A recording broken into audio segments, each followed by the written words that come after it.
Baru-baru ni ada kes yang mana seorang bapa telah memperkosa anak dia yang menyebabkan anak dia ni mengandung sebanyak 7 kali. Bukan tu je, dia pula pergi bunuh bayi-bayi yang telah dilahirkan dan ditanam di kebun rumah dia. Jadi kes ni berlaku di Bayumas, Jawa Tengah dan suspek bernama Rudy. So si Rudy ni merupakan seorang yang mengamalkan ilmu yang terpesong lah, yang mana dia percaya kepada ilmu-ilmu spiritual untuk cepat kaya. Dikatakan bermula pada 2013 dia ada mendapat bisikan dalam kepala dia menyuruh dia untuk memperkosa anak dia untuk jadi kaya. Yang mana anak dia waktu tu baru umur 14 tahun. Kira baru umur lagi lah. Dan bukan setakat baru umur, adalah darah daging dia sendiri. Sebab apa dia perkosa anak dia ni? Sebab itu merupakan syarat untuk cepat kaya. Si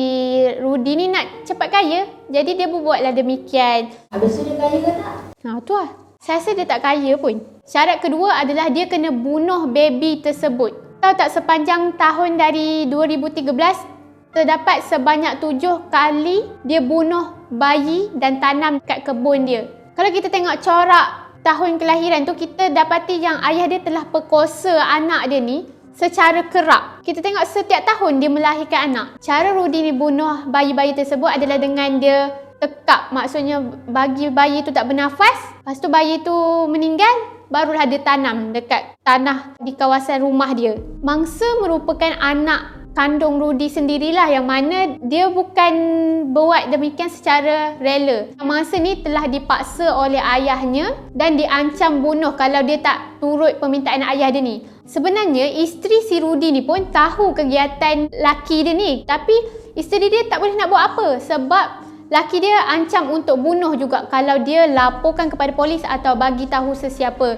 Jadi isteri dia juga tak ada pilihan lain melainkan dia hanya tolong anak dia bila melahirkan anak. Media katalah yang laki dia ni sangat-sangat macam pemarah, sikap dia seorang yang barai, macam tu.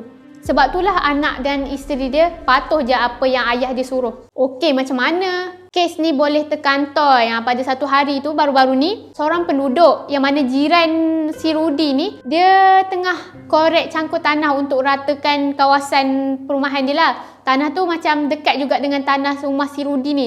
Tiba-tiba dia jumpa tulang kecil-kecil. Lepas tu macam, tulang apa ni kan? Dan dia sambunglah korek-korek, jumpa lagi tulang banyak-banyak. Jadi disebabkan hairan dan muskil, dia pun buat laporan polis untuk cek tulang apa sebenarnya.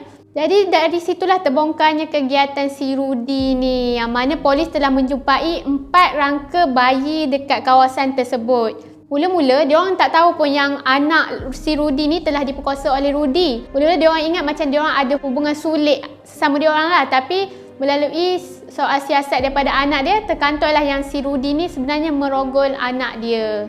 Dari situlah kantoilah perbuatan jahat si Rudy ni kan. Sebelum suspek ditahan ni, dia sempat larikan diri tau.